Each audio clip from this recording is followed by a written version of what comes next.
Good morning, Chris with a K here. I am going live right now. Yeah, I got some rest, so I'm not gonna fall asleep today.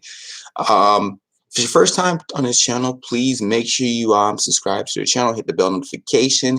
Definitely leave a like on this video and comment on the video. It means so much to me, and I appreciate it very much. As you see, we're doing a live video because that's how I do. I like to interact with you awesome, cool people. Because when you're on YouTube looking at videos, oh my gosh, he got that wrong. I want to correct it. So he doesn't have to delete the video and stuff like that. That's the cool thing about it. You get to interact with me, form a community. Chill and hang out and talk about sports. You don't even have to leave your house or go to a bar. So it's like that bar type of setup, but better. Because you don't have to pay for nothing, or you don't have to you leave and come as you go, basically. But anyways, today we're gonna talk about the game that went underway yesterday. I didn't even know the game happened. It was Grizzlies versus the LA Clippers. Shout out to Dragon Spears, one of the YouTubers on here. He was telling me to make a video about that, to react to that, and that's what this video is about. And then he kept on telling me about it, and I'm like, why are you telling me about this game? Who cares about the Grizzlies? The Clippers are a good team. Definitely one of the top two teams in the West, in my opinion, stuff like that. I definitely think they're going to turn the heat on when it gets to the playoffs, because, that team is nothing to be messed with or reckoned with and stuff like that. But they're a great team. They are a great team. Last night they played the Memphis Grizzlies, and the Clippers were actually home, which was the cool part about it. The Grizzlies were home. The Grizzlies were actually home.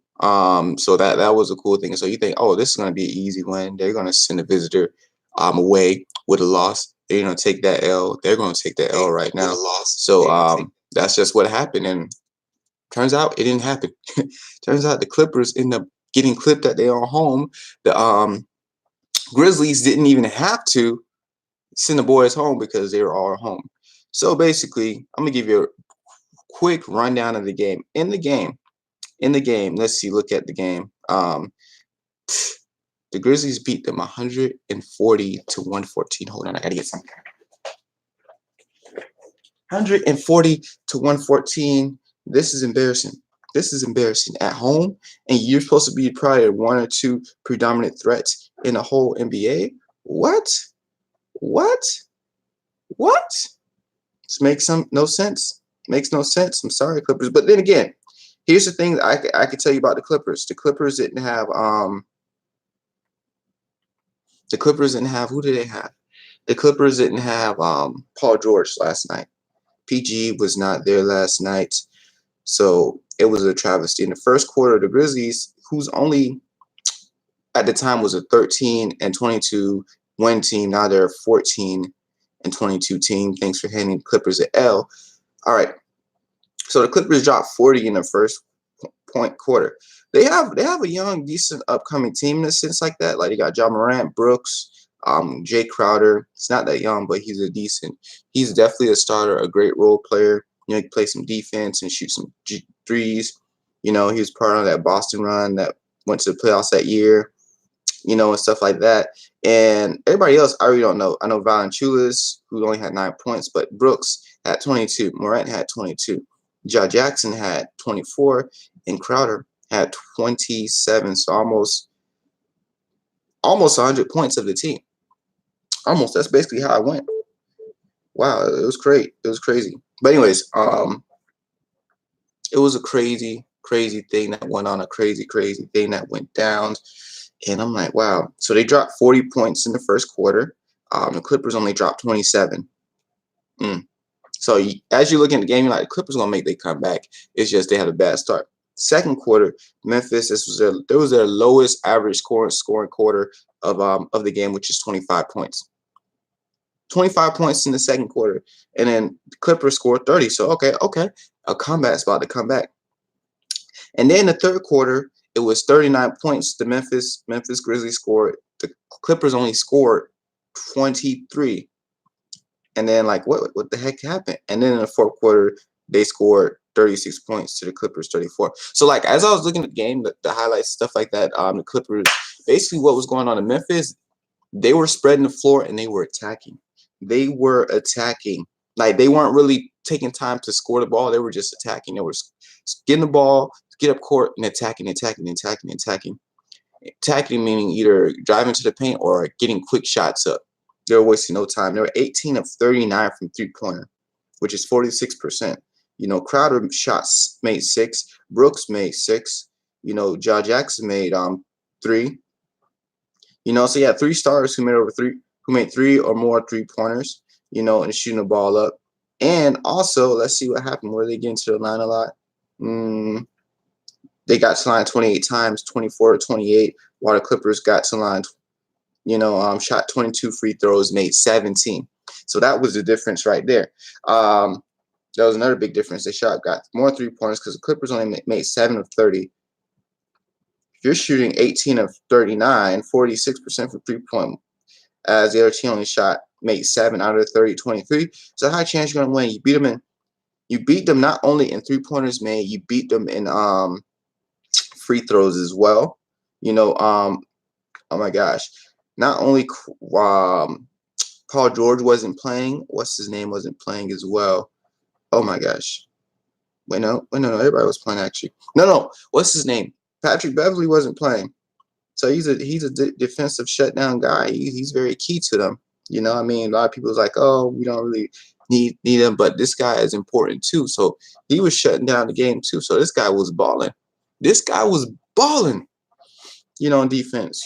Got the big shutdown against LeBron on Christmas Day. That was a great game, right? So Kawhi Leonard, he had a horrible night. He shot 8 of 24 from the field, 2 from 7 three-pointer, made all his free throws, 6 for 6. He finished with 24, 8 rebounds, 24 points, 8 rebounds, 3 assists, 2 steals. Montrezl Harrell, who's like definitely runner-up, he's definitely 1 or 2 in Sixth Man of the Year. He dropped 28 points, 9 rebounds, 3 assists.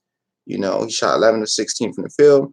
Free throws, 6 of 10, so 6%, not that great. Lou Williams, he dropped 24 points, 2 rebounds, 7 assists. Like, they put up production they're supposed to.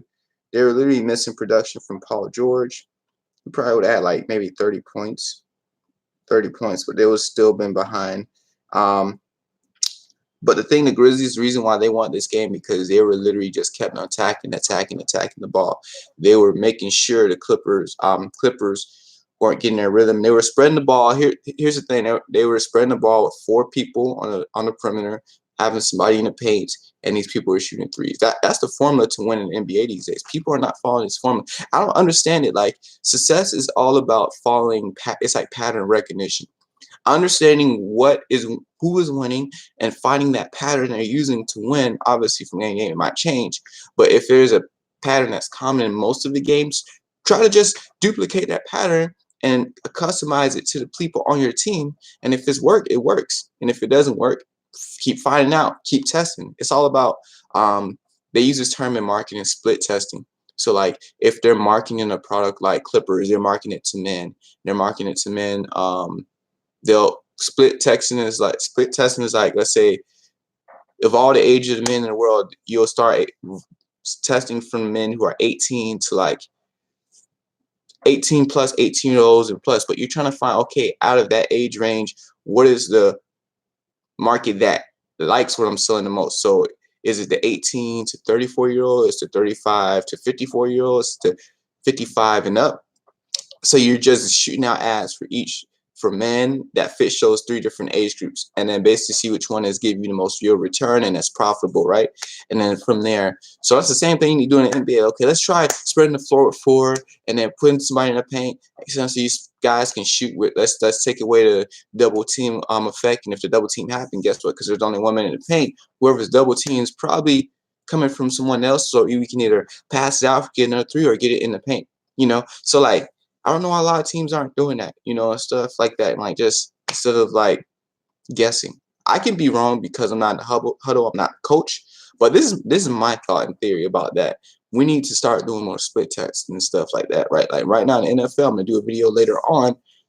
Oh my gosh, an upset just happened. I predicted yesterday the New England Patriots are gonna lose to the Tennessee Titans. Guess what they did because of that guy? It wasn't because of Tannehill. Tannehill's not that great. As I was looking at the game, I fell asleep though because the game got boring really quick. But it was because that guy Henry on their team. This guy led the league in rushing yards and rushing touchdown. He tied. I'm gonna get to that later. It's going a little bit off. I'm going on a rant. You know, I'm going off on an off rant. I call it an off rant. You know, when you're in the highway and your destination, if I'm driving here and stuff, but an off rant is meaning I'm going off my off my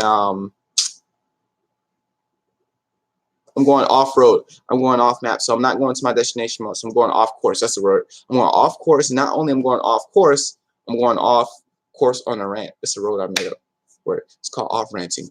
I'm off ranting. So I'm like going off course and I'm ranting about something else that has nothing to do really with it. But I'm kind of using that as an example to kind of tell you guys. But yeah, the Titans got them down. They played some good defense and they ran the ball. So it's a simple blueprint the Patriots have been using. They kind of use that against them, given the fact the Patriots have no receivers. Anyways, like that.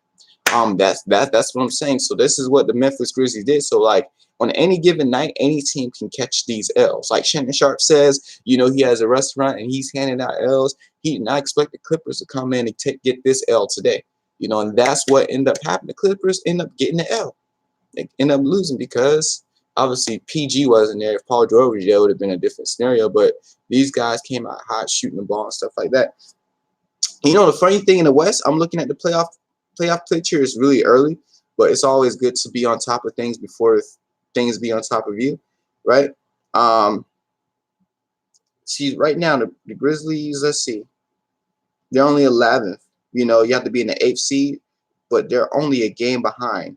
So they're 14 and 22 now. They're only a game behind the Trailblazers, who's right now in 8th place for the playoff race at 15 and 21. So the West is pretty close this year when it comes to the people that's between 8th and even 8th and 14th place. So literally there's 15 teams per conference, right? 8th between 14th place, literally the record differs between the 8th place being 15 and 21, that's the Trailblazers, to 12 and 24, the Pelicans, who are literally like 3 games behind. That's how tight the race for playoffs in the West. So like out of all the 14 teams that can make the playoffs in the West, it's a race. It's a race. And then when you go to the 7th place, they're 20 wins. We have the Thunder, 20 wins, so they're like 5 games. But still, the 8th place, the race for the 8th place right now, there's a big race right now. I think safe to say teams at least top 4 teams, which the Clippers are number 4 right now, the Rockets, Nuggets 2, and then Lakers. Those are probably, I think they're set in stone right now as teams that's going to make the playoffs, right? So I mean, this is crazy right here. Anything can happen in the NBA. Anything can happen in the NBA. Were there any other upsets last night? In my opinion, nope. There was. Oh no, the Wizards, they defeat the Nuggets 128 to 114. Another upset. The Hawks defeated the Pacers. That's another upset. The Thunder are not an upset type of team, but they beat the Cavaliers. Just the other night, you know, the Orlando Magic upset the Heat. The Raptors beat the Nets last night, and the Pistons beat the Warriors, which is not upset because these teams aren't that great anyways. But anyways, yes, that's what just went down, and that's just what happened. I just wanted to react to this game. So Dragon Spears, definitely, I can't wait for you to hop up and look at this video and leave comments about what you thought, because I think this was embarrassing for the Clippers. They didn't have PG, but they still should have won, just given the fact it was the Grizzlies, who's like, what place are they in the West right now? Grizzlies. Yeah, my phone won't load. But it was an upset. It was embarrassing to get beat at home by the Grizzlies. They played their hearts out. They're still not a playoff race, you know, but if I'm trying to get in the playoffs, I'm trying to get at least in the 5th seed, worst case scenario, because whoever's in the 7th, 8th seed got to play the 1st and 2nd best team. 3rd seed team, not that bad. But yeah, depending on who the opponent is, right? But yeah, that's what just went down. I have to get to work right now. I'll be there in 30 minutes. I'm actually helping out at the bistro today. Yeah. So please follow me on my platforms. I'm actually gonna start putting my TikTok below. I have a TikTok as well that you guys can follow your boy on. Follow me on TikTok. Follow your boy on TikTok. It'll mean so much to me. I mean, how can I share my TikTok? Share my profile. I'm going to share my TikTok. I'm going to leave that too in the comments below. So I have a TikTok. Follow that. It's lit and stuff, where I'll probably do like just updates randomly throughout the day. Try to do as many as I can. Follow me on my social platforms. You know, many I just post on here and whatnot. But yeah, go on to chrisative.com. It's a website I have. It's just I have a podcast, you know, and a lot of cool stuff like that. So definitely go on there, follow that, as well as yeah, check out my merch store. I sell t-shirts. My gosh, I'm kind of like fumbling all over my words this morning, but I appreciate for those who stuck out and watched this video. Dragon Spears, let me know what you think. And yeah, the Clippers did get clipped yesterday at their own house. They didn't have to get sent home because they were all home. So literally someone came up in their house, ate their food, made them wash dishes, and took their lunch money and left. And that's what it went down. So I have to get to work. It's Chris with a K here. Thank you for tuning in. You are awesome. You're important. Don't forget to click the links down and the link down below in the description, chrisative.com. Follow me on TikTok. It'll make my heart pound and not stop trying to shoot some bars there. And you have a wonderful day. I'll be on here later, doing a live later. So looking forward to catch y'all later. When I go live, please jump on. That's why you need to subscribe and hit the bell notification, because we talk about a lot of stuff. And you can ask me what games you wanted me to react to and talk to, and we can kind of watch live together. It has to be an NBA or football, though. Depending on what game's on, we can do that, okay? Thank you. Leave a comment. I appreciate you. You're awesome. I'm out. Peace.